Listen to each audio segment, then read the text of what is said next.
نحمده ونستعينه ونستغفره ونؤمن به ونتوكل عليه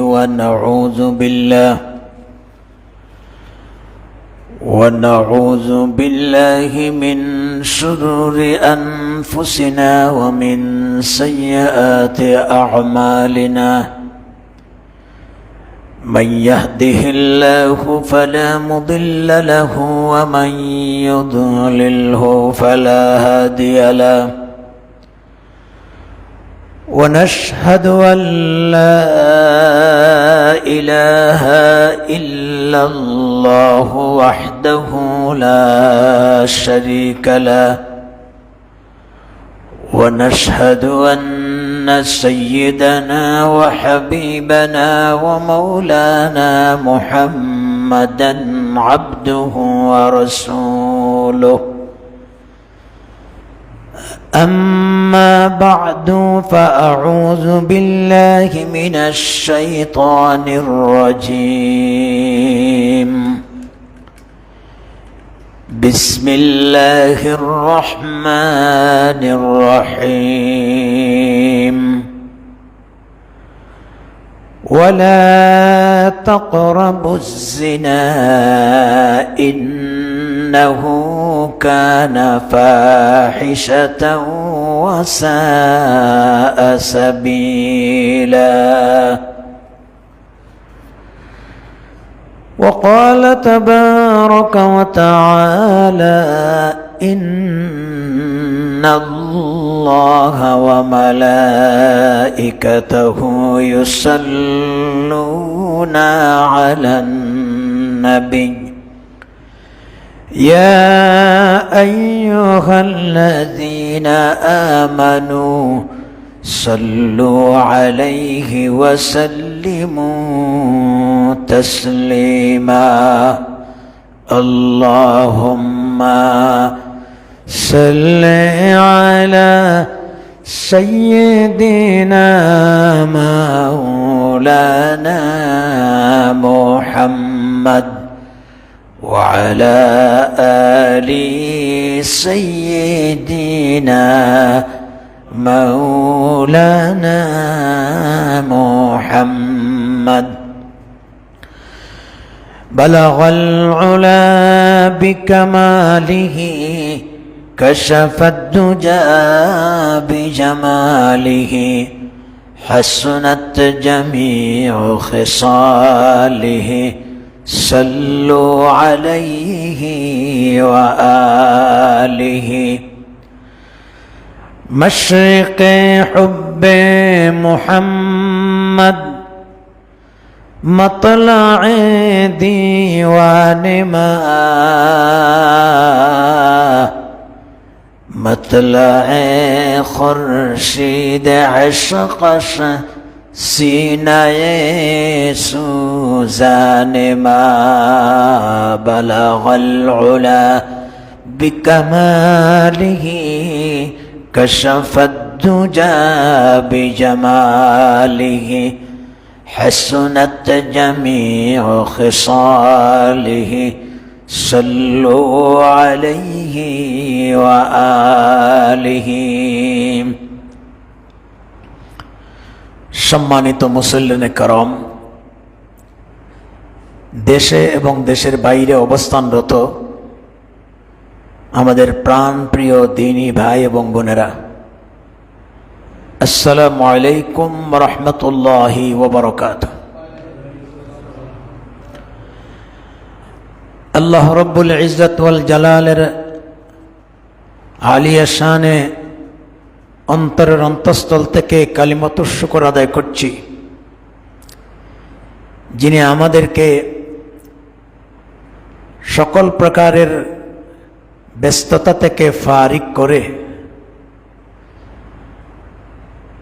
মুবারক সালাতুল জুমআর আদায়ের জন্য দুনিয়ার সবচেয়ে উত্তম জায়গা আফজালুল বিলাদ ইলাল্লাহি মাসাজিদুহা, আল্লাহ পাকের ঘরে অবস্থান করার তৌফিক দিয়েছেন। এই জন্য কালিমাতুশ শুকর আদায় করছি, আলহামদুলিল্লাহ। আমরা আল্লাহ রাব্বুল আলামিনের দরবারে আরও শুকরিয়া আদায় করছি, যিনি আমাদেরকে আশরাফুল মখলুকাত, সৃষ্টির সর্বশ্রেষ্ঠ জাতি বিশ্বনবী মুহাম্মদুর রাসূলুল্লাহ সাল্লাল্লাহু আলাইহি ওয়াসাল্লামের খায়রে উম্মত বানিয়েছেন। আল্লাহ রাব্বুল আলামিনের শুকরিয়ার পাশাপাশি আমাদের উপস্থিত মুসল্লিয়ানে করম এবং বিশেষ করে যারা লাইভের মাধ্যমে প্রত্যেকটা জুমার আলোচনা দেখেন এবং শোনেন, আমরা তাদেরও শুকরিয়া জানাচ্ছি। আমি আল্লাহ তাআলার কাছে দোয়া করি যে আমাদের এই খেদমতকে আল্লাহ কবুল করুন। বিপুল সংখ্যক প্রবাসী যারা আছেন আমার এই জুমার আলোচনা শোনেন, অনেকে দোয়া চান। আমাদের যারা প্রবাসী আছেন ইংল্যান্ডে, আমেরিকাতে, জাপানে, জার্মানে, আরব আমিরাতে, তারা হচ্ছেন এই দেশের একটি বড় শক্তি। তারা হচ্ছেন রেমিটেন্স যোদ্ধা, যাদের রেমিটেন্সের কারণে দেশ অর্থনৈতিক দিয়ে এগিয়ে যায়। তো আমরা দোয়া করি যে আল্লাহ তাআলা আমাদের প্রবাসী ভাইদেরকে সুস্থ রাখুন, সকল প্রকারের আসমানি জমিনি বালা মুসিবত থেকে নিরাপদ রেখে আল্লাহ তাআলা তাদেরকে সুস্থতার সাথে রেখে অর্থনৈতিক উন্নয়ন করার তৌফিক দেন এবং সুস্থতার সাথে তাদেরকে নির্ধারিত টাইমে বাড়িঘরে ফিরাইয়া দেন। সম্মানিত হাজিরিন کرام, আমরা বর্তমান এমন একটা ক্রাইসিসের মাঝে জীবনযাপন করছি। বিশেষ করে জুলাই এবং আগস্টের অভ্যুত্থানের পরে প্রায় 100 দিন অতিবাহিত হয়ে গেল বাংলাদেশ। আল্লাহর খাস মেহেরবানি, ছাত্র এবং জনতার আন্দোলনের বিনিময়ে আমরা ফ্যাসিস্ট মুক্ত হয়েছি, জালিম মুক্ত হয়েছি।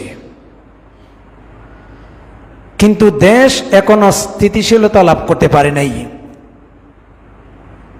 দেশি এবং বিদেশি সকল ষড়যন্ত্র একটার পর একটা এই দেশের উপরে চলছে। বিশেষ করে ইসকন নামক জঙ্গি সংগঠন, তাদের যে তৎপরতা আমরা দেখতে পাচ্ছি, যারা সন্ত্রাসী কার্যকলাপের দ্বারা এই দেশের শান্তিকে তারা বিনষ্ট করতে চায়, সাম্প্রদায়িক সম্প্রীতিকে নষ্ট করে বিশ্বের মানচিত্রে আমাদের মাতৃভূমিকে প্রশ্নবিদ্ধ করতে চায়। দুর্ভাগ্যজনক হলেও সত্য, রিসেন্টলি সেই ইসকন জঙ্গিদের দ্বারা চট্টগ্রামে আমাদের একজন ভাই, যিনি আইনজীবী, প্রকাশ্য তারা তাকে জবাই করে হত্যা করেছে। তার এই শাহাদতের শোকে আমরা বাঙালি জাতি শোকাহত। একটি মুসলিম রাষ্ট্র, অথচ মেজরিটি মুসলিম রাষ্ট্রে আজ তারা যেইভাবে কর্মকাণ্ড চালিয়ে গেল, আমরা নিন্দার ভাষা প্রকাশ করতে পারছি না। এই সমস্ত কর্মকাণ্ড যারা করেছে তাদের দৃষ্টান্তমূলক শাস্তি দাবি করছি এবং সকল প্রকারের ষড়যন্ত্রের হাত থেকে আল্লাহ রাব্বুল আলামিন আমাদের এই পবিত্র ভূমি, দেশের স্বাধীনতা, সার্বভৌমত্বকে যেন আল্লাহ হেফাজত রাখেন। মহান আল্লাহর দরবারে আমরা খাস মোনাজাত করছি এবং অন্তর্বর্তী সরকার যারা আছেন তারা যেন আমানতের সহিত বিশ্বস্তার সাথে দেশের উন্নয়নে তারা যেন কাজ চালিয়ে যেতে পারেন। আল্লাহ রাব্বুল আলামিনের দরবারে আমরা তৌফিক কামনা করছি। মুআজ্জাজ হাজিরিন کرام, আমি বিগত জুমায় আপনাদের খিদমতে একটা বিষয় আলোচনা করেছিলাম, সেই বিষয়টা হচ্ছে হুকমুল লাওয়াতাতে ওয়াজিনা ফিল ইসলাম, ইসলামের সমকামিতা এবং জিনা ব্যভিচারের ভয়াবহ পরিণতি সম্পর্কে আলোচনার বাকি অংশ বলেছিলাম আজকের জুমাতে আমরা সমাপ্ত করার চেষ্টা করব। আজকে আমরা এই আলোচনার আরেকটি অংশ, জিনা ব্যভিচারের ভয়াবহ পরিণতি, এই বিষয়ে আমরা আলোচনা করার চেষ্টা করব ইনশাআল্লাহ। এই প্রসঙ্গে কোরআনুল কারীমের সূরা বনী ইসরাইলের 32 নম্বর আয়াত আমি আপনাদের সামনে উপস্থাপন করেছি। আল্লাহ রাব্বুল আলামিন বলছেন, ওয়ালা তাকরাবুজ জিনা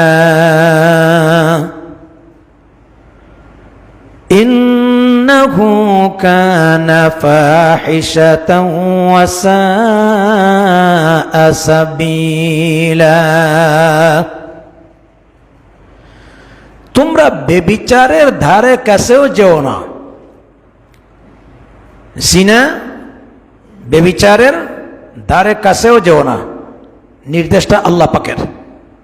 আল্লাহ পাক বলেছেন, ইন্নাহু কানা ফাহিশাতাও ওয়া সাআ সাবিলা।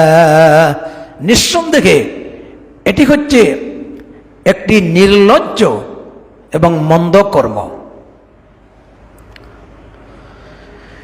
জিনা ব্যভিচার এটি একটি ঘৃণিত কাজ।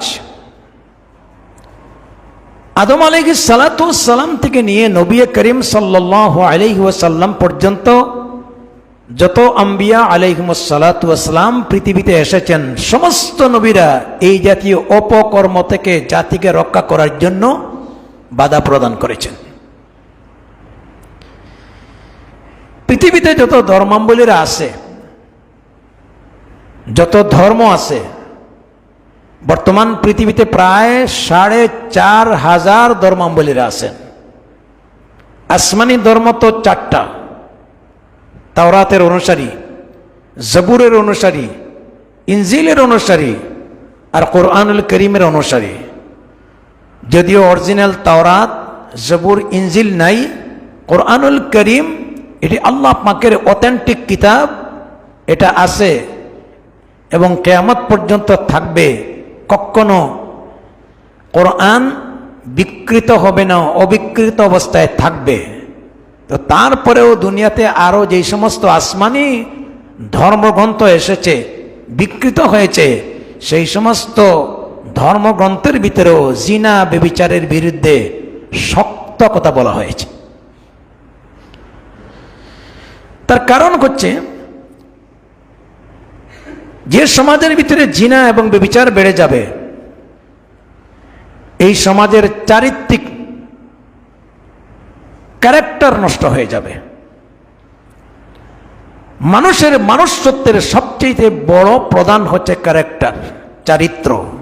সমাজের যদি চারিত্র না থাকে, তাহলে এই সমাজ নামে মানুষ থাকবে, পরিণতি হবে উলাইকা কাল আনআম বাল হুম আদাল, চতুষ্পায়ী জানোয়ারের চাইতে আরো নিকৃষ্ট হয়ে যাবে। এই জন্য একটা সুস্থ, সুন্দর, ক্রাইম মুক্ত সমাজ পরিচালনা করার জন্য কোরআনুল কারীমে আল্লাহ রাব্বুল আলামিন জিনা এবং ব্যভিচার করো না বলেছেন। আল্লাহ বলেছেন এর দ্বারে কাছেও যেও না। ইংরেজিতে একটা প্রবাদ বাক্য আছে, prevention is better then nothing. রোগ হওয়ার আগে রোগ থেকে দূরে থাকো, সতর্কতা অবলম্বন করো। তো যারা সচেতন হয়ে যায়, সতর্কতা অবলম্বন করে, তারা রোগে এফেক্টেড হয় না। মহান আল্লাহ রাব্বুল আলামিন একটি জাতির কল্যাণের জন্য জিনা ব্যভিচারের কাছে না যাওয়ার নির্দেশ দিয়েছেন। সুবহানাল্লাহ। আল্লাহর নবী, বিশ্ব নবী রাসূল করিম সাল্লাল্লাহু আলাইহি ওয়াসাল্লাম তিনি ইরশাদ করেছেন, যেই সমাজের ভিতরে বেবিচার বেড়ে যায়, জিনা বেড়ে যায়, আল্লাহর নাফরমানি বেড়ে যায়। আল্লাহ রাব্বুল আলামিনের পক্ষ থেকে এই জাতির প্রতি 6টা শাস্তি এসে যায়। 6টা শাস্তির ভিতরে 3টা শাস্তি দুনিয়াতে আর 3টা শাস্তি হবে পরকালে। যারা বেবিচার করে, জিনা করে, আল্লাহর পক্ষ থেকে এদের জন্য 6টা শাস্তি। কয়টা শাস্তি? 3টা দুনিয়াতে আর 3টা পরকালে। 1 নম্বর শাস্তি হলো, আল্লাহর নবী বলেছেন, যারা বেবিচার করবে, জিনা করবে, এদের চেহারার লাবণ্য, চেহারার সৌন্দর্য মরে যাবে। আপনারা ভালো করে পরখ করে দেখবেন, এই কাজের ভিতরে যারা জড়িত থাকে, আল্লাহর এই জাতীয় নাফরমানি কাজ যারা করে, এরা যতই সুঠাম স্বাস্থ্যের অধিকারী হোক না কেন, এদের চেহারার সৌন্দর্য কিন্তু মরে যায়। মানুষ তার চেহারাকে সৌন্দর্য ধরে রাখার জন্য কত জাতের প্রসাধনী ব্যবহার করে এবং কত কোম্পানি বিভিন্ন ধরনের পাউডার, স্নো বা ক্রিম জাতীয় সেগুলা বাজারজাত করেছে। ফেয়ার অ্যান্ড লাভলি দেখছেন না, কি চমৎকার বিজ্ঞাপন দেয়, আরো সুন্দর, আরো ফর্সা। আপনার মুখমণ্ডল সৌন্দর্য করার জন্য যত প্রকারের ফেয়ার অ্যান্ড লাভলি আপনি মুখের মাঝে লাগান না কেন, যদি কেউ জিনা করে, বেবিচার করে, আল্লাহর এই নাফরমানির কারণে রসুল করিম সাল্লাল্লাহু আলাইহি ওয়াসাল্লাম বলেছেন, তার চেহারার যে একটা সৌন্দর্য আছে, লাবণ্য আছে, এই লাবণ্যটা, তার স্কিনের সৌন্দর্যটা মরে যাবে। 1 নম্বর শাস্তি। 2 নম্বর শাস্তি হচ্ছে, রসুল করিম সাল্লাল্লাহু আলাইহি ওয়াসাল্লাম তিনি বলেছেন, তার আয়ু কমে যাবে, হায়াতের ভিতরে বরকত কমে যাবে, মৃত্যুর খুব বেশি কাছাকাছি হবে। কারণ যেই ব্যক্তি সমাজের ভিতরে অশ্লীলতা ছড়ায়, বেহায়াপনা ছড়ায়, তার দ্বারা সমাজ যাতে নষ্ট না হয়, এই জন্য আল্লাহ রাব্বুল আলামিন তার আয়ুর বরকতকে কমাইয়া দেন, হায়াতের ভিতরে বরকত থাকে না। 3 নম্বরের শাস্তি হচ্ছে, আল্লাহ পাক তার পিছনে দারিদ্রতাকে লাগিয়ে দেন, সব সময় অভাব থাকে, আয় রোজগার করবে, 2 খাতে পয়সা কামাই করবে, কিন্তু এই টাকাগুলির ভিতরে কোনো বরকত থাকবে না। এটা তার বাস্তবতা। দেখবেন বহু লোক আছে কোটিপতি, লক্ষ লক্ষ টাকা কামাই করে, কিন্তু এই সমস্ত টাকার ভিতরে কোনো বরকত নাই। অবৈধ পন্থায় উপার্জন, বেহায়াপনায় পন্থায় উপার্জন। এই জন্য নবী করিম সাল্লাল্লাহু আলাইহি ওয়াসাল্লাম বলেছেন, 3টা শাস্তি দুনিয়াতে। একটা হচ্ছে চেহারার লাবণ্য মরে যাবে, 2 নম্বরে তার হায়াতের বরকত কমে যাবে, 3 নম্বরে তার পিছনে অভাব চলতেই থাকবে, দারিদ্রতার হাত থেকে সে রক্ষা পাবে না। এগুলা হচ্ছে নগদ দুনিয়াতে। আল্লাহর নবী আরো বলেন, যারা বেবিচার করে, আল্লাহর নাফরমানির মতো কাজ করে, আখিরাতে তাদের জন্য 3টা শাস্তি বরাদ্দ রয়েছে। জুড়ে বলেন কয়টা? 1 নম্বরে হচ্ছে, আল্লাহ পাক তাদের উপরে অসন্তুষ্টি হবেন, আল্লাহ তার নারাজি প্রকাশ করবেন। 2 নম্বরে, কিয়ামতের দিন তার কাছ থেকে হিসাব নেওয়া হবে বড় কঠিন ভাবে। আর 3 নম্বর শাস্তি হলো, মহান আল্লাহ রাব্বুল আলামিন তাকে জাহান্নামের অতল গর্ভে নিক্ষেপ করে বলবেন, যুকু, আল্লাহর নাফরমানির শাস্তির মজা বুক করো, দেখো কেমন লাগে। তাহলে 6টা শাস্তি, 3টা দুনিয়াতে, 3টা পরকালে। বেবিচার যারা করে, জিনা যারা করে, তাদের জন্য রাসূল করিম সাল্লাল্লাহু আলাইহি ওয়াসাল্লাম তিনি বলে গেছেন, এই জন্য সমাজে যাতে এই জাতীয় পাপাচার থেকে বাঁচা যায়, আমাদের সবাইকে সতর্কতা এবং সাবধানতা অবলম্বন করতেই হবে। বিশেষ করে যারা তরুণ সমাজ, যারা যুবক, তাদের এই যৌবনের উন্মাদনা, এই কাজটাকে শয়তান বেশি করে জিনা ব্যভিচারের কাজে লাগিয়ে দেয়। আল্লাহর নবী বলেছেন, আশ-শাবাবু শু'বাতুম মিনাল জুনুন, যৌবন কাল হচ্ছে উশৃঙ্খল। যৌবনের সময়ে ভালো মন্দ তমিজ করার ক্ষমতা থাকে না, যার কারণে বেশিরভাগ তরুণরা তরুণীরা এই সমস্ত নাফরমানির কাজে লিপ্ত থাকে। নবী করিম সাল্লাল্লাহু আলাইহি ওয়াসাল্লাম বলেছেন, আল্লাহ রাব্বুল আলামিনের কাছে তরুণের বয়সটা বড় দামি, যৌবনের বয়সটা বড় দামি। এই বয়সে যদি অশ্লীলতা, বেহায়াপনা, জিনা, ব্যভিচার থেকে নিজের জীবনকে রক্ষা করে আল্লাহর গোলামি করতে পারে, তাহলে এই তরুণের দামটা আল্লাহ রাব্বুল আলামিনের কাছে মর্যাদায় পরিণত হবে। কেমন মর্যাদা হবে? আল্লাহর নবী বলেছেন, সাবআতুন ইউযিল্লুহুমুল্লাহু ফি যিল্লিহি ইয়াওমা লা যিল্লা ইল্লা যিল্লুহু, ইমামুন আদিলুন ওয়া শাবুন নাশা ফি ইবাদাতিল্লাহ ওয়া রাজুলুন কলবুহু মুআল্লাকুম বিল মাসাজিদ ইযা খারাজা হাত্তা ইয়াউদু ইলাইহি ইলা আখিরিল হাদিস। নবী করিম সাল্লাল্লাহু আলাইহি ওয়াসাল্লাম বলেন, কাল কিয়ামতের দিন, যেই দিন আল্লাহ রাব্বুল আলামিনের আরশে আজিমের ছায়া ছাড়া কোনো ছায়া দেওয়া হবে না। আজকের যে সূর্য আমাদের মাথার উপরে ঝুলাইয়া দেওয়া হয়েছে, বিজ্ঞানীদের হিসাব মতে 9,30,00,000 মাইল উপরে। অথচ এই সূর্য যখন মাথার কাছে ঝুলাইয়া দেওয়া হবে, প্রচণ্ড সূর্যের উত্তাপের কারণে শরীর থেকে ঘাম ঝরতে থাকবে। গ্রামের ভিতরে কেউ হাঁটু পর্যন্ত, কেউ কোমর পর্যন্ত, কেউ নদীর মতো সাঁতরাতে থাকবে। সেই কঠিন দিনে মহান আল্লাহ রাব্বুল আলামিন উত্তপ্ত গরম থেকে রক্ষা করে 7 শ্রেণীর মানুষকে আল্লাহ পাক তার আরশে আজিমের ছায়ার নিচে জায়গা দিবেন। আর জোরে বলেন সুবহানাল্লাহ। আল্লাহর আরশ 7 শ্রেণীর মানুষের ভিতরে প্রথম নম্বরে বলা হয়েছে ইমামুন আদিলুন, ন্যায়পরায়ণ শাসক। ন্যায়পরায়ণ ইমাম, যে দেশের রাষ্ট্রপ্রধান বা রাষ্ট্রের যারা চেয়ারে বসে প্রধানের ভূমিকা পালন করছেন, নির্বাহী দায়িত্ব পালন করছেন, তারা যদি নিজে সৎ হন, সমাজকে সৎভাবে পরিচালিত করেন, ইনসাফ ভিত্তিক সমাজ প্রতিষ্ঠা করেন, জুলুম নির্যাতন এবং সকল প্রকারের অন্যায় থেকে নিজেও বাঁচেন, দেশকেও বাঁচান, আল্লাহ পাক এমন রাষ্ট্রের প্রধানকে কিয়ামতের দিন প্রথম নম্বরে আরশে আজিমের ছায়ার নিচে জায়গা দিবেন।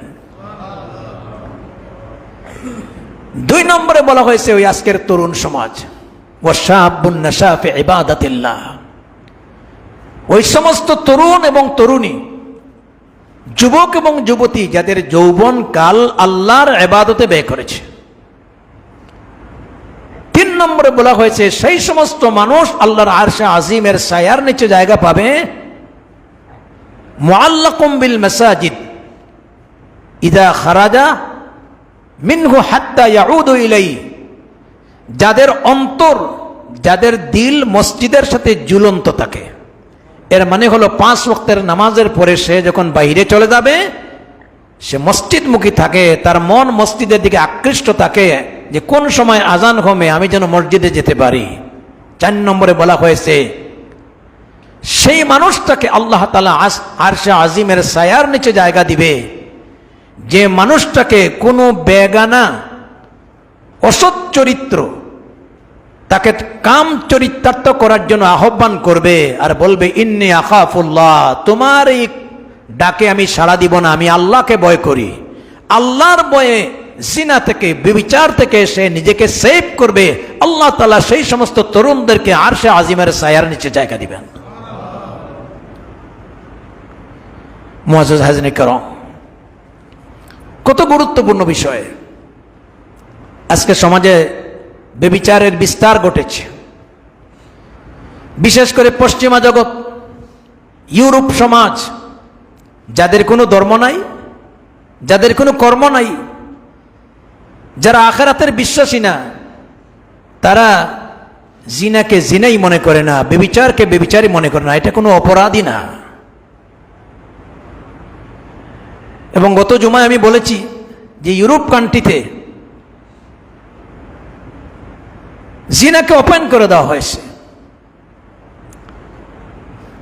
সংসদে আইন করে দেওয়া হয়েছে, দুইজনের সম্মতিতে তারা যৌনকুদা মেটাতে পারে। নাউযুবিল্লাহি মিন যালিক। এই জন্য একটা জিনিস দেখবেন, পশ্চিমা জগতে যতগুলি সন্তান জন্ম হয়, একটা সন্তানেরও পরিচয় পিতার দ্বারা হয় না, মাতার দ্বারা হয়। তাদের পরিচয় কিসের দ্বারা? মায়ের দ্বারা। কারণ গার্লফ্রেন্ড আছে, বয়ফ্রেন্ড আছে, এবং ইচ্ছা মতে তারা যৌন কাজ যত্রতত্র করতে পারে। এতে গিয়া যেই সমস্ত মানুষগুলি পয়দা হচ্ছে, সেই সমস্ত মানুষের পরিচিতি রাখতে গিয়া এখন কার সন্তান এটা বাছাই করা কঠিন, যার কারণে মায়ের পরিচয় দিয়া, মায়ের নাম দ্বারা সন্তানের পরিচয় রাখা হয়েছে। আজকে এই দেশগুলিকে আমরা উন্নত দেশ হিসাবে জানি, ঠিক আছে, অর্থের দিক দিয়ে উন্নত, টেকনোলজির দিক দিয়ে উন্নত, কিন্তু এরা চারিত্রিক দিক দিয়া বিশ্বের মানচিত্রে এরা হচ্ছে সবচেয়ে অসভ্য এবং অরক্ষিত দেশ। আল্লাহ পাক আমাদেরকে সভ্য জাতি বানাইছেন, মুসলিম জাতি হচ্ছে সবচেয়ে সুরক্ষিত। সুবহানাল্লাহ বলেন। মুসলিম জাতির মতো সুন্দর, সেফটি, সুরক্ষ জীবন পৃথিবীতে আর কারো নাই। রাসূল করিম সাল্লাল্লাহু আলাইহি ওয়াসাল্লাম যুবকদেরকে কিভাবে এই সমস্ত অশ্লীল কাজ থেকে বাঁচা যায় তার কিছু দিক নির্দেশনা প্রদান করেছেন। রাসূলুল্লাহ সাল্লাল্লাহু আলাইহি ওয়াসাল্লাম বিশেষ করে যুবকদেরকে বলেছেন, কারণ এই বড়া যৌবনেই গুনার কাজে লিপ্ত হয়, বড়া যৌবনেই অশ্লীল কাজে লিপ্ত হয়। যুবকদেরকে বলেছেন, ইয়া আইয়ুহাস শাবাব মান ইসতাতাআ মিনকুমুল বাআতা ফালিয়াতাজাওয়াজ ফাইন্নাহু আ'আজ্জু লিল বাসর ওয়া আহসানু লিল ফারজ। ও তরুণ সম্প্রদায়, যদি তোমাদের বিবাহের উপযুক্ত সময় হয়ে যায়, বিবাহের করার মতো তোমরা সামর্থ্য থাকে, ফালিয়াতাজাওয়াজ, খুব শীঘ্রই তোমরা এই কাজটা সম্পাদন করো, এটাকে দেরি করা যাবে না। 5টা কাজে দ্রুত করার নির্দেশ এসেছে। মানুষ মৃত্যুবরণ করলে তাড়াতাড়ি জানাজার ব্যবস্থা করো, দাফন কাফনের ব্যবস্থা করো। তো 5টা কাজের ভিতরে সবচেয়ে গুরুত্বপূর্ণ কাজ হচ্ছে যে বিবাহের উপযুক্ত হয়ে গেলে আল্লাহ রাসূল বলেছেন, ফালিয়াতাজাওয়াজ, তাড়াতাড়ি তোমরা এই কাজটা করো, ফাইন্নাহু আ'আজ্জু লিল বাসর ওয়া আহসানু লিল ফারজ, কারণ বিবাহের দ্বারা চক্ষু নিম্নগামী হবে, লজ্জাস্থান সংরক্ষিত হবে। সুবহানাল্লাহ বলেন। এবং চক্ষু এবং লজ্জাস্থান, চক্ষু হচ্ছে মানুষের শরীরের প্রধান ফটক। যতগুলি অপরাধ মানুষ করে, যতগুলি অন্যায় করে, আগে চোখে দেখে, এরপরে ব্রেইনে যায়, মস্তিষ্কে গিয়া, এরপরে এটা দেখার পরে তার ভিতরে কাম উদ্দীপনা তৈরি হয়। এই জন্য চক্ষুকে হেফাজত করার গুরুত্ব দেওয়া হয়েছে। আল্লাহ রাব্বুল আলামিন কোরআনুল কারীমে নারী এবং পুরুষ উভয় দিগকে আল্লাহ পাক সম্বোধন করে বলেছেন, কুল লিল মুমিনিনা ইয়াগুদ্দু মিন আবসারিহিম।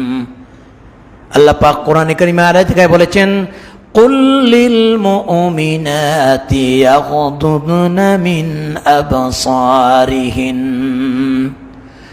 মুমিন পুরুষেরা শুনে রাখো আল্লাহর নির্দেশ, কুল লিল মুমিনিনা ইয়াগুদ্দু মিন আবসারিহিম। মুমিন পুরুষের প্রতি নির্দেশ হলো, তোমরা তোমাদের চক্ষুকে নিম্নগামী রাখো, পর নারী থেকে রক্ষা করো। কুল লিল মুমিনাতি ইয়াগুদ্দুনা মিন আবসারিহিন। মুমিনাত নারীগুলিকে বলা হয়েছে, তোমাদের চক্ষুকে পরপুরুষ থেকে রক্ষা করো।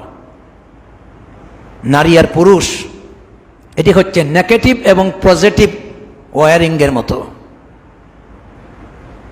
এই যে ফ্যান চলে, লাইট চলে, মাইক চলে, ইলেকট্রনিক্স যা কিছু চলে সবই চলে বিদ্যুতের উপরে। তো বিদ্যুৎ চলতে গিয়া দুইটা লাইন আছে, একটা নেগেটিভ আর একটা কি পজিটিভ। দুইটার ভিতরে কিন্তু পর্দা আছে, আছে কি নাই? পর্দার কথা বললে আমাদের দেশের অনেক সুশীল সমাজ আছেন যারা নিজেকে প্রগতিবাদী, নিজেকে আধুনিক অনেক কিছু দাবি করে পর্দার বিরুদ্ধে তারা অবস্থান নিয়েছেন। পর্দাকে সেকেলে বলেন, পর্দাকে তারা বলছেন ধর্মান্ধ। অথচ এই কথাগুলি যারা বলে মূল বিষয় হচ্ছে যে ইসলামের একটা সবচেয়ে গুরুত্বপূর্ণ বিধান পর্দার বিরুদ্ধে কথা বলে তারা অশ্লীল এবং বেহায়াপনার প্রচার এবং প্রসার ঘটাতে চায়। অথচ পর্দার সব জিনিসকে আল্লাহ দিয়েছেন। এই পৃথিবীতে যতগুলি আল্লাহ নিয়ামত দান করেছেন, ফসলের মৌসুমে আমরা যতগুলি ফসল গ্রহণ করি, আম, জাম, কাঁঠাল, লিচু, আঙ্গুর, কলা, বেদানা যা কিছু আছে সব আল্লাহ রাব্বুল আলামিন পর্দা দিয়ে দিয়েছেন। বেপর্দা করে আল্লাহ পাক কোনো নিয়ামত নাজিল করেন নাই, ঠিক কিনা? সাল ছাড়া কোনো ফল বাজারে বিক্রি হবে, এটা নিবে না। সাল ছাড়া, পর্দা ছাড়া কোনো জিনিস যদি কেউ নিয়ে যায় তাহলে এটার উপরে মাছি বসবে, মশা বসবে, জীবাণু প্রয়োগ করবে। ঠিক তেমনিভাবে বলছিলাম বিদ্যুতের তারের ভিতরে নেগেটিভ আছে, পজিটিভ আছে। ওইটা যদি পর্দা থাকে না, সাল তারা দুইটা তারকে একত্রিত করে কাজের জন্য ব্যবহার করা হয়, তাহলে লাইটও জ্বলবে না, মাইকও চলবে না, ফ্যানও চলবে না। ফায়ারিং, দুইটা ওয়্যার পর্দা না থাকার কারণে আগুন সৃষ্টি হয়ে যাবে, বিপর্যয় সৃষ্টি হয়ে যাবে। দুনিয়ার জীবনে দুইটা তার, দুইটা ওয়্যার নেগেটিভ আর পজিটিভ পর্দা ছাড়া যদি একত্রিত করলে ফায়ারিং হয়ে যায়, আগুন সৃষ্টি হয়ে যায়, বিপর্যয় সৃষ্টি হয়ে যায়। আল্লাহ রাব্বুল আলামিন নারী কুল এবং পুরুষ কুলকে সৃষ্টি করেছেন, তারা যদি পর্দা ছাড়া তাকে সমাজের ভিতরে অশ্লীলতা এবং বেহায়াপনা তৈরি হয়ে যায়। এই জন্য পর্দা প্রগতির অন্তরায় নয়, উন্নয়নের পরে বাধা নয়, বরং এটা উন্নয়নের সহায়ক। এবং পর্দাই হচ্ছে একটি সুরক্ষিত জীবন। জুড়ে বলেন সুবহানাল্লাহ। আল্লাহ বলেছেন মুমিন পুরুষদেরকে বলা হয়েছে তোমাদের চক্ষুকে হেফাজত করো, মুমিনাত নারীদেরকে বলা হয়েছে তোমাদের চক্ষুকে হেফাজত করো। কারণ একটা মানুষের প্রধান দরওয়াজা, প্রধান গেট হচ্ছে চক্ষু। চক্ষু দিয়ে দেখার পরেই আস্তে আস্তে সে উপলব্ধি করে অন্যায়ের পথে বাধায়। সুতরাং এই জায়গায় যদি তার চক্ষু হেফাজত হয়ে যায়, সে সকল প্রকারের অন্যায় থেকে নিজেকে সেভ করা যথেষ্ট হয়ে যায়। আপনার একটা জিনিস দেখবেন, যারা অন্ধ, জন্মগত অন্ধ, এরা চোখে দেখে না। চোখ আল্লাহ পাকের বড় নিয়ামত। আজকে যাদের চোখ নাই তারা উপলব্ধি করছে যে তারা পৃথিবীতে আজকে তার কিছুই নাই। কিন্তু সেই অন্ধ ব্যক্তি একটা জিনিস আছে, অসংখ্য গুনার কাছ থেকে সে নিরাপদ রাখছে। অন্ধ ব্যক্তি গুনাহ থেকে নিরাপদ থাকে। ময়দানে মাহশরে আল্লাহ তাআলা অন্ধ ব্যক্তিকে বিনা হিসাবে আল্লাহ তাআলা বেহেশত দিয়ে দিবেন। কারণ তার চোখ নাই, দুনিয়া দেখে নাই, ভালো মন্দ বোঝে নাই। স্যার সামনে স্যার। আল্লাহর নবীর স্ত্রী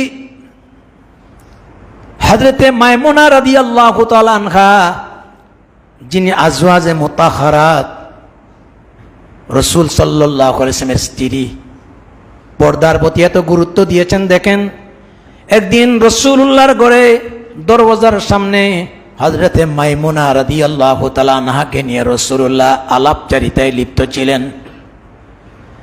এমন সময় আল্লাহর রাসূলের একজন অন্ধ সাহাবী হযরতে আব্দুল্লাহ ইবনে মাকতুম রাদিয়াল্লাহু তাআলা আনহু রাসূলুল্লাহর দরবারে তশরিফ আনতেছেন। তিনি ছিলেন মসজিদে নববীর মুয়াজ্জিন। মসজিদে নববীর মুয়াজ্জিন দুইজন ছিলেন। একজন ছিলেন বিলাল রাদিয়াল্লাহু তাআলা আনহু, তিনি 5 ওয়াক্ত সালাতের জন্য আযান দিতেন। আর আরেকজন ছিলেন সালাতুত তাহাজ্জুদ বা সালাতুল লাইল, রাত্রের নামাজের জন্য ডাকতেন। এখনো মক্কা মদিনাতে রাত্রে সালাতুল লাইলের জন্য আযান দেওয়া হয়, এই সুন্নতটা এখনো জারি আছে। তা আব্দুল্লাহ বিন মাকতুম ছিলেন জন্মগত অন্ধ, চোখে দেখে না। রাসূলুল্লাহ সাল্লাল্লাহু আলাইহি ওয়াসাল্লাম তার নিজের স্ত্রীকে মাইমুনাকে লক্ষ্য করে বলেছেন, তুমি পর্দা করো, পুরুষ লোক সামনে আসতেছে। হযরত উম্মে মাইমুনা রাদিয়াল্লাহু তাআলা আনহা বললেন, ইয়া রাসূলুল্লাহ, লোকটি তো জন্মগত অন্ধ, তার কাছে পর্দা করা আর না করা সমান, সে তো আমারে দেখে না, সুতরাং তার সামনে পর্দার আবার কি দরকার আছে? রাসূল করিম সাল্লাল্লাহু আলাইহি ওয়াসাল্লাম চমৎকার উত্তর দিলেন, যেটা বিশ্ববাসী রাসূলের উম্মতের জন্য, সকল নারী পুরুষের জন্য খুবই শিক্ষণীয়।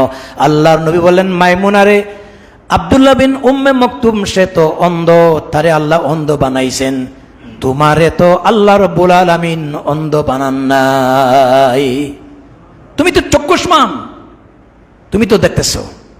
এই জন্য কোনো খোঁড়া যুক্তি দিয়ে পর্দার বিপরীত করা যাবে না, বরং পর্দাকে আল্লাহ পাক এটি ফরজ বানিয়ে দিয়েছেন, নারী পুরুষ সবার জন্য পর্দা। আমরা তো পর্দার কথা শুনলেই খালি নারীদের জন্যই মনে করি যে শুধু নারীরা পর্দা করতে হবে। নারীরা যেমন পর্দা করতে হবে, পুরুষরাও তেমন পর্দা করতে হবে। উভয় শ্রেণীরূপে আল্লাহ তাআলা পর্দা করাকে ফরজ করে দিয়েছেন। তো পর্দা করলে কি হবে? পরনারী থেকে চক্ষুকে হেফাজত করলে অশ্লীলতা, বেহায়াপনা, কাম, উদ্রেক, যৌনাঙ্গমূলক চাহিদার যে চিন্তা চেতনা, এগুলা থেকে নিজেকে সেভ করতে পারবে। এবং বিশেষ করে দুইটা জায়গার ব্যাপারে রাসূলুল্লাহ সাল্লাল্লাহু আলাইহি ওয়াসাল্লাম সতর্ক দিয়েছেন। ও যুব সমাজ, আমাদের তরুণ ভাইরা, এই সময়টা বড় উন্মাদনা, তোমাদের এই বয়সটা আল্লাহর কাছে বড় দামি, আল্লাহর কাছে বড় মূল্যবান।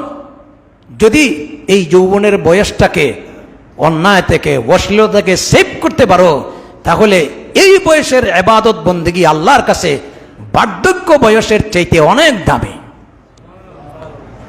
দুইটা কথা বড় ভয়াবহ, দুইটা জায়গা বড় ভয়াবহ, যেই জায়গা থেকে অপরাধ সংগঠিত হয়।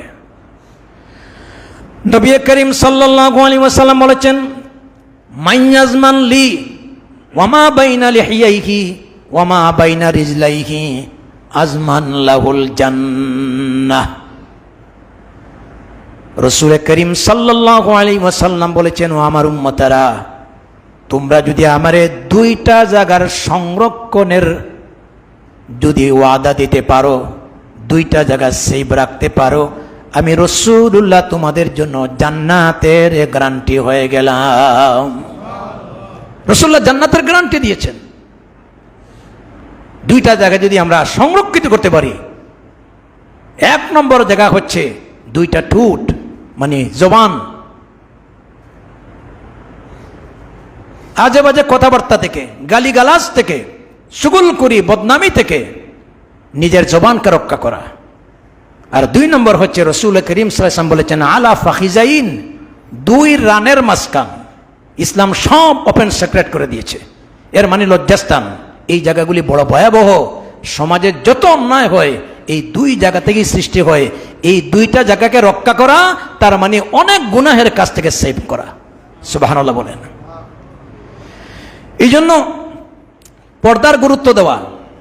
দুই নম্বর হচ্ছে এই অশ্লীলতা, বেহায়াপনা, জিনা ব্যভিচার থেকে বাঁচার জন্য নবী করিম সাল্লাল্লাহু আলাইহি ওয়াসাল্লাম তিনি আমাদেরকে আরো শিক্ষা দিয়েছেন যে আমাদের তরুণ সমাজকে মোটিভেট করা, দ্বীনের দিকে, ধর্মের দিকে, ইসলামের দিকে, মসজিদের দিকে, নামাজের দিকে আল্লাহমুখী করা, এটা আমাদের নৈতিক দায়িত্ব। বিশেষ করে মসজিদমুখী যদি হয় মানুষ, আল্লাহমুখী হয়, নামাজমুখী হয়, তার দ্বারা সমাজে খুব একটা বেশি অশ্লীলতা হয় না। এটা দেখবেন, নামাজি মানুষ কোনোদিন অন্যায় কাজে যায় না। অশ্লীলতা মহা বড় অপরাধ, এই কাজে যায় না। কেন? আল্লাহ তাআলা সূরা আনকাবুতের ৪৫ নম্বর আয়াতে বলছেন, আল্লাহ রাব্বুল আলামিন বলছেন, ইন্নাস সালাতা তানহা আনিল ফাহশাই ওয়াল মুনকার। আল্লাহ পাক বলেন, নিঃসন্দেহে সালাতে, নামাজে, আনিল ফাহশা, অশ্লীলতা, জিনা, ব্যভিচার, ওয়াল মুনকার, অন্যায় কাজ, মুনকার কাজ, সোশ্যাল ক্রাইম, সামাজিক যত অপরাধ, নামাজের দ্বারা এগুলা থেকে মানুষকে আল্লাহ রক্ষা করেন। সুবহানাল্লাহ। মদিনার মসজিদে নবী হওয়ার পরে রাসূল করিম সাল্লাল্লাহু আলাইহি ওয়াসাল্লাম এই মসজিদে শুধু তিনি সালাতের ব্যবস্থা করেন নাই, বরং বিশেষ করে মসজিদমুখী সালাতমুখী করার জন্য প্রথমে তিনি বাছাই করেছিলেন। আর যারা রাসূলুল্লাহ সাল্লাল্লাহু আলাইহি ওয়াসাল্লামকে সহযোগিতা দিয়েছিলেন তারা ছিলেন বেশিরভাগ ইয়ং ফেডারেশন, তরুণ সমাজ। ইভেন আল্লাহর রসুল সাল্লাল্লাহু আলাইহি ওয়াসাল্লামের সহবতে তারা আসলে হুজুরের জন্য পাগল পারা হয়ে যেত। সাহাবায়ে কেরামের একটা বৈশিষ্ট্য ছিল, আল্লাহর রসুল যখন কারোর সাথে কথা বলতেন, কাউকে তিনি উপদেশ দিতেন, তো সবাই মনে করতো যে আল্লাহর রসুল মনে হয় আমাকে উপদেশ দিচ্ছেন। মানে সবাই নিজের মনে করত, রসুলের কথার ভিতরে একটা জাদুর আকর্ষণ ছিল। ঘটনা একটা স্মরণ হয়ে গেল, শামাইলে তিরমিজি। একদিন রসুল সাল্লাল্লাহু আলাইহি ওয়াসাল্লামের ফ্যামিলির স্ত্রীরা সবাই একদিন রসুল সাল্লাল্লাহু আলাইহি ওয়াসাল্লামকে একটা প্রশ্ন করলো। তিনি বউদেরকে নিয়ে একটি মিটিং করছেন, তো বলছে, ইয়া রাসূলুল্লাহ, আপনার স্ত্রীগণের ভিতরে সবচেয়ে বেশি কাকে ভালোবাসেন? এমন এক বিপদের প্রশ্ন করছে। এখন আল্লাহ রসুল যদি বলেন আমি আয়েশাকে ভালোবাসি, মাইমুনাকে ভালোবাসি, তমুককে ভালোবাসি, তাহলে পারিবারিক জীবনে আল্লাহ রসুল তো এক বিপদে পড়ে গেলেন। রাসূলুল্লাহ সাল্লাল্লাহু আলাইহি ওয়াসাল্লাম তিনি বললেন, এটার প্রশ্নের জবাব আগামীকাল দেব, আজকে দেব না। ফ্যামিলি জীবনে বিবি বাচ্চাদেরকে নিয়ে আনন্দ করা, ফুর্তি করা, কৌতুক করা, বিনোদন করা, এটাও কিন্তু সুন্নত। এটাও কি সুন্নত। ইসলামে অনেক বিনোদনের ব্যবস্থা আছে। রাসূল সাল্লাল্লাহু আলাইহি ওয়াসাল্লামের স্ত্রীরা সবাই যার যার বাসাতে চলে গেল। আল্লাহর রাসূল সাল্লাল্লাহু আলাইহি ওয়াসাল্লাম তিনি রাতের অন্ধকারে একটা খেজুরের জুড়ি নিয়ে প্রত্যেক বিবিদের ঘরে গেলেন আর জন প্রতি দুইটা দুইটা করে খেজুর উপহার দিলেন। সুবহানাল্লাহ বলেন। প্রত্যেক স্ত্রীর ঘরে তাদের হাতে কি দিছেন? দুইটা দুইটা করে খেজুর দিছেন। পরের দিন সব বিবিরা ঘরে জড়ো হয়েছেন। রাসূল সাল্লাল্লাহু আলাইহি ওয়াসাল্লামকে সবাই এবার ধরছেন, ইয়া রাসূলুল্লাহ, গতকালকের প্রশ্ন কিন্তু আজকে দেওয়ার কথা। আপনার স্ত্রীগণের ভিতরে কাকে আপনি বেশি মহব্বত করেন? আল্লাহর রাসূল বললেন, গতকালকে যাকে আমি দুইটা খেজুর দিয়েছি তাকে বেশি মহব্বত করি। সব বিবিরে তো জানে না যে সবার ঘরে গেছে, উনি তো মনে করছেন আমারই শুধুমাত্র দিয়েছেন। সুবহানাল্লাহ, ইনসাফের নবী, আল্লাহু আকবার। তো রাসূল সাল্লাল্লাহু আলাইহি ওয়াসাল্লাম এমন এক নবী ছিলেন, যারাই আল্লাহ রসুলের সহবতে বসত পাগল পারা হয়ে যেত। বিশেষ করে যুবকরা রাসূল সাল্লাল্লাহু আলাইহি ওয়াসাল্লামের কথাগুলি কান মন দিয়ে শুনতো। আর রাসূল যখন কথা বলতেন তারা মনে করতো যে আমাকেই লক্ষ্য করে বলছেন। এমনকি আসহাবে সুফার বাসিন্দারা, যাদের খাবার দাবার যখন জুটতো না, ভুকে পিঠ এবং পেট জয়েন হয়ে যেত, আল্লাহর রসুলের চেহারার সাথে দেখার সঙ্গে সঙ্গে তাদের ক্ষুধা দূর হয়ে যেত। তো রাসূলুল্লাহ সাল্লাল্লাহু আলাইহি ওয়াসাল্লাম মসজিদ নবী তিনি কাজ করেছেন যুবকদেরকে নিয়ে। ইভেন আরেকদিনও বলেছি, আজান যখন হতো রসুলের প্রতি এত আকর্ষণ ছিল, মুসল্লিদের ভিতরে আগে বাগে যারা মসজিদে জড়ো হতো তারা ছিল যুব সমাজ। আগে বাগে যারা আসতো এরা কারা? যুবক। আল্লাহর নবী মসজিদে গেছেন, আজান হয়ে গেল, বিলাল আজান দিলেন। বিলালের আজানের ভিতরে কি আকর্ষণ ছিল! ডক্টর আল্লামা ইকবাল রহমতুল্লাহ আলাইহি বলছেন, রহ গায়া রুসমে আজা রুহে বিলালি না রহি, ফলসফা রহ গায়া লেকিন তলকিনে গজ্জালি না রহি। আজ দুনিয়ার সব মসজিদে বিলালের আজানের ধারাবাহিকতা চালু আছে। যে আজানটা বিলাল দিতেন সেই আজানটা আজও আছে, কিয়ামত পর্যন্ত থাকবে। কিন্তু আল্লামা ইকবাল বলছেন, আজকের আজানগুলির আকর্ষণ আমাদের মাঝে নাই। আজান শোনার পরে আমি মসজিদমুখী হতে পারি না, আজান শোনার পরে আমার ঘুম ভাঙ্গে না। আর হযরতে বিলাল যখন মসজিদে আজান দিতেন, শুধু মদিনার মানুষগুলি তার ডাকে সাড়া দিত না, যারা আজানের জবাব দেওয়ার জন্য আল্লাহর ফেরেশতারা আরশে আজিমে অপেক্ষা করত। হুজুর গেছেন মসজিদে, মিম্বরে দাঁড়াইছেন, খুতবা দিবেন, বয়ান দিবেন। রাসূল করিম সাল্লাল্লাহু আলাইহি ওয়াসাল্লাম দেখলেন তার সামনে যতগুলি মুসল্লি বসে আছে এরা বেশিরভাগ তরুণ। সুবহানাল্লাহ। আমাদের মুসল্লি দেখতেছি আলহামদুলিল্লাহ বেশিরভাগ ছাত্র, তরুণ। আল্লাহু আকবার, আলহামদুলিল্লাহ। নবীজি এই তরুণকে মসজিদমুখী, নামাজমুখী দেখে দারুণ খুশি। কারণ আজকের তরুণরা যদি এইভাবে নামাজমুখী হয়, আল্লাহমুখী হয়, আখিরাতমুখী হয়, তাহলে এই তরুণরা আগামী সমাজের ভবিষ্যৎ, সমাজের চালিকা শক্তি। এই চরিত্রবান যুবকদের দ্বারা শুধু তার মা বাপ, ফ্যামিলি ফায়দা পাবে না, বরং তাদের দ্বারা দেশ এবং জাতি উপকৃত হবে, ঠিক কিনা? রাসূলুল্লাহ সাল্লাল্লাহু আলাইহি ওয়াসাল্লাম লক্ষ্য করে দেখলেন সব শেষে একজন তরুণ এসেছেন, যিনি মসজিদে এসে বসারও জায়গা নাই, দাঁড়াইয়া দাঁড়াইয়া আল্লাহ রসুলের খুতবাগুলি শুনতেছিলেন। যিনি পরে আসছেন তিনি হচ্ছেন হযরতে আব্দুল্লাহ বিন জারির রাদিয়াল্লাহু তাআলা আনহু। সাহাবায়ে কেরামের নাম শুনলে সবাই পড়বেন রাদিয়াল্লাহু তাআলা আনহুম ওয়া রাদু আন, কারণ তাদের কর্মকাণ্ডের উপরে আল্লাহও সন্তুষ্ট, আল্লাহর প্রতি তারাও কি সন্তুষ্ট। তো তিনি এসে দেখেন যে জায়গা নাই। তখন মসজিদে নবী ছিল খেজুর পাতা দিয়া, নিচে ছিল ধুলাবালি। আজকের যেভাবে নান্দনিক রূপ, এয়ার কন্ডিশন এইভাবে ছিল না। যুবকদের প্রতি রাসূল সাল্লাল্লাহু আলাইহি ওয়াসাল্লামের চরিত্রটা দেখেন, আল্লাহু আকবার। নবীজি বুঝতে পারলেন ছেলেটা বসার জায়গা নেই, এই জন্য গায়ের উপরে তিনি একখানা চাদর ছিল বা রুমাল ছিল, এটা টান মারলেন আর মুসল্লিদের সামনে ঢিল মেরে বললেন, ইজলিস ইয়া জারির, ও আমার প্রিয় যুবক আব্দুল্লাহ বিন জরির, তোমার কোনো বসার ব্যবস্থা নাই, আমি আমার গায়ের কাপড়টা দিলাম, এটারে জায়নামাজের মতো বিছাইয়া এর উপরে তুমি বসে যাও। সুবহানাল্লাহ, আরো জোরে বলেন। চিন্তা করছেন আপনাকে আমার কাপড় দিব না আমি, কোন পীর সাহেব তার পাগড়িটা খুলে আপনাকে বসার করে ব্যবস্থা করে দেবে না। আল্লাহর রসুল কাকে বলে? সব মুসল্লির বাতে একটা পিস পিস পিস পিস শব্দ শুরু হয়ে গেল যে রাসূলুল্লাহর কাপড়টার উপরে বসবে ছেলেটা, এত মারাত্মক বেয়াদবি।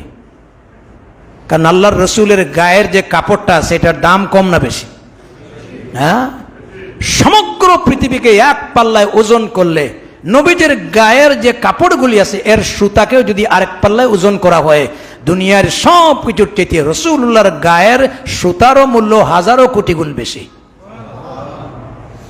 তবে যেহেতু হাতে হাতে চলে গেছে, সবাই লক্ষ্য করছে যে দেখি ছেলেটার ব্যবহারটা কি, ছেলেটা কি ব্যবহার করে।